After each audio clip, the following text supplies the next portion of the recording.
I have a pretty different video for you today. I'm a huge fan of Asian and especially South Korean beauty. They have a huge cult of the skin. It's just as natural for them to take care of their skin as to brush their teeth every single day. The more youthful their skin looks, the more healthy they will be perceived. And at the same time, the makeup kind of culture is completely different. The placement of the color is completely different from the Western world. When you go to the extremes of both worlds, one is very childish-like. The Asian one is almost like childish, and the other one is very Asian because it's very strict and creates a lot of angles, which looks really good on very young girls wearing sophisticated makeup, but starts to be a little bit heavy when we're starting to age. Yeah, we can take whatever we want from each trend, but it's something that has really fascinated me for a long time. Because they have a huge offer in Korea, they're completely saturated with offer in terms of beauty products. Even their drugstore products are really good because competition is fierce. So I decided to make a purchase from Innisfree, which is one of their drugstore brands. It's nothing too fancy. It was a pain to get this over here because our custom service, let's not talk about it. First and foremost, let's get this out of the way. I bought a bunch of sheet masks. They have a huge cult of skin, as I've said, and masks are a natural everyday thing for them. I bought the Skin Clinic mask with peptides, which is for anti-aging, with collagen, which is for regaining some strength and resistance on the skin, which I really need. And this is the whitening pore mask, which is more of a brightening and tightening mask for the pores and to minimize the dark spots, things like that. These ones I'm not going to test on camera for obvious reasons. The other thing I bought was sunscreen. So this is the Innisfree Extreme Safety 60 Sun Gel in SPF 50 PA+++. Oh, and I got it! Yes! Buy one, get one for free. Yeah, I hope this is good, or else I will have a lot of product lying around.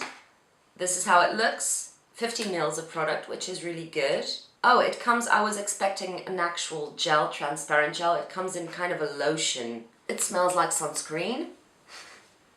It feels moisturizing, not heavy, but moisturizing. I have already moisturized my skin, so it has a slight tacky feeling to it, but it's sinking into the skin quite quickly. The other thing I had to buy were cushion foundations. I wanted to know the actual, real, original products that inspired all of the Western versions, and I wanted to see the difference between them. So I bought the Innisfree Ample Intense Cushion with SPF 34, and I bought the Long Wear Cushion SPF 50. I only bought one with the full packaging because I hope I can change between the cushions inside. Please fit. Oh, it did! Yay! So, oh, these little packets that come with the refill don't bring a sponge. That's weird. Okay. What can one do? I'm really anxious to try the long wear one just because I'm gonna have a long day and I want it to last the whole day. It looks like it could match my skin. It's quite saturated, the product. Color matching could be worse. I was really afraid. They only have about 3 colors. They are all very light. These are a little bit light, but one can make it work and compensate a bit with bronzer, as long as it's not too grey on my skin, which it is not. So it's applying, I'm barely touching the product, the cushion with the sponge, and it's covering quite well actually. It feels really good. It has a slight scent to it. Yeah, this is a bit white, but I can make it work with a bit of bronzer. I was expecting this to have kind of a white cast because it has a very high SPF. This one, which is the long wear cushion, has an SPF of 50. So it is made to really block the sun, so it will be more light reflective. But I find that it is being absorbed by the skin a bit. I'm going with the second layer where I need a little bit more coverage, which is around my chin and the jaw, here on the lower area. It feels really light and airy. Let me get a mirror. Yeah, so it looks a little bit whiter than my actual skin tone, but I can make that work. I wasn't expecting a perfect color match, but it looks like skin. It reminds me a bit of the Lancome one. It feels slightly thicker than the Lancome one, I'd say. I'm just gonna pop on some concealer because I need to, and I'll be right back. Next, what I bought was a powder. This is the No Sebum powder, and this is the 10th anniversary packaging that you could choose from the website at the time. Yeah, this is basically one of those HD powders. Let's see, because it says no sebum, I'm really afraid of applying too much and getting all cakey. It has a huge blurring effect, but I find that it also oxidizes the foundation a bit, which isn't bad in my case because this was a little too light for me. It does a beautiful job of blurring out the pores. Likey. The sifter isn't much, but this is a very inexpensive brand, come on. Blend it all out like a blister in the sun, blend it all out. Yeah, so a very soft eye because I want to try my new mascara, which is called the Skinny Waterproof Micro Cara. Am I saying this right? Micro Cara. It's not a mascara, it's a micro cara. So, oh. This is really small. Can you see how small this is? It's so cool.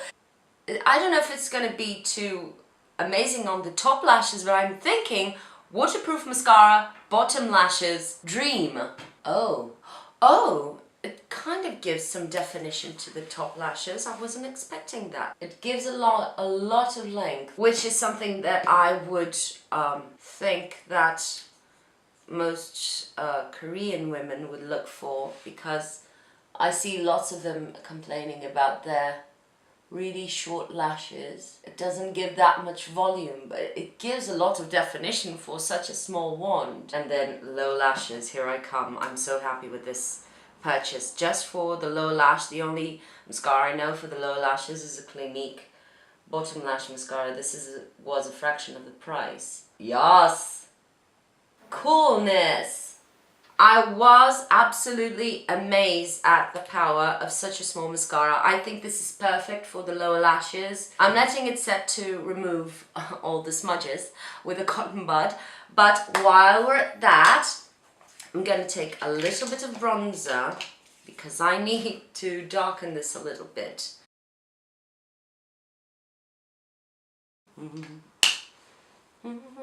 And now I'm going to try the blusher. I don't know if this is going to show up on my skin. Oh. It doesn't have much color payoff. I think this will be the dud.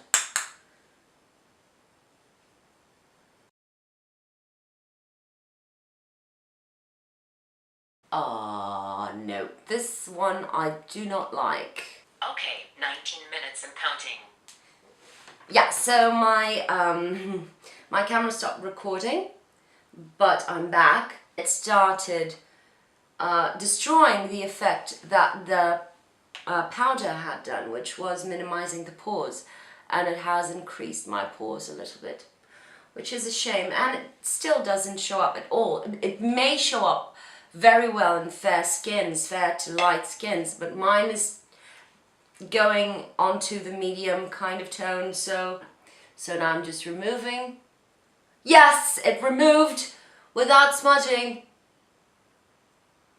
Can we just take a moment for this? Yes. The simple pleasures in life. A waterproof mascara that does not smudge all over your lid and doesn't tint your lid.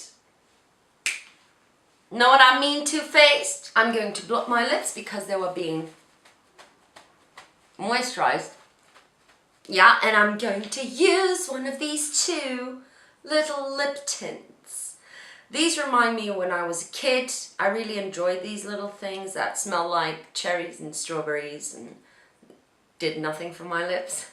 And they also remind me of the Benefit, Benetint and Lolly Tint and tints in general by Benefit, which are stupidly expensive. Again, no idea what the name is. The packaging is like this, and on the tops you can see I have a cherry here, and here I have an orange. Oh, okay. How am I? So this is the orange one, this is the strawberry one, strawberry cherry one, and if I pat it on, it leaves a stain on the lips or on the skin. Let me just, oh God. It's slightly stained, but I still got it in time before it completely stained the skin.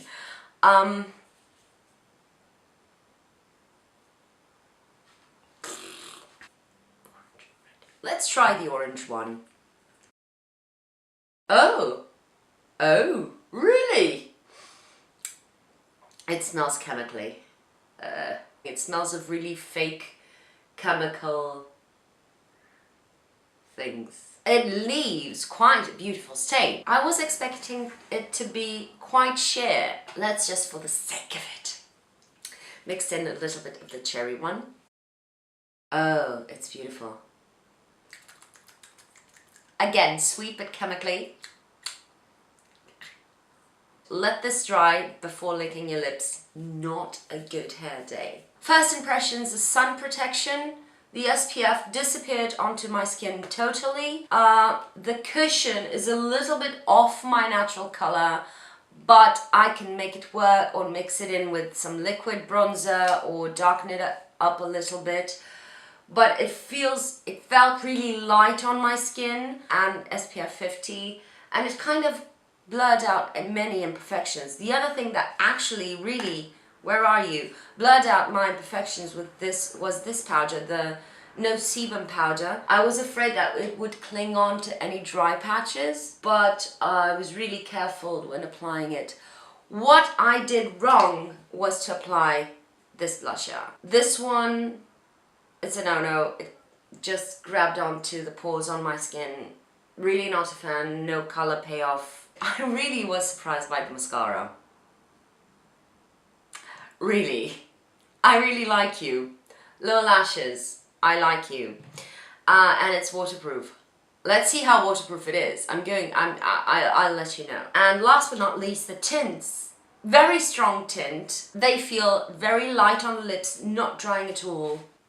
Yeah, they do transfer a little bit. I don't know if these will set a little bit more throughout the day, but the colors are really juicy and look like your lips but better kind of thing. I'm really happy with my purchases. I'll let you know how I found the Ampoule Intense Cushion cover, which is the one I didn't try today, on a blog post probably, or on Instagram. And I'll give a huge test run to these little babies soon enough. And yeah, I hope you've enjoyed spending this little bit with me, and I'll see you on the next one. Bye!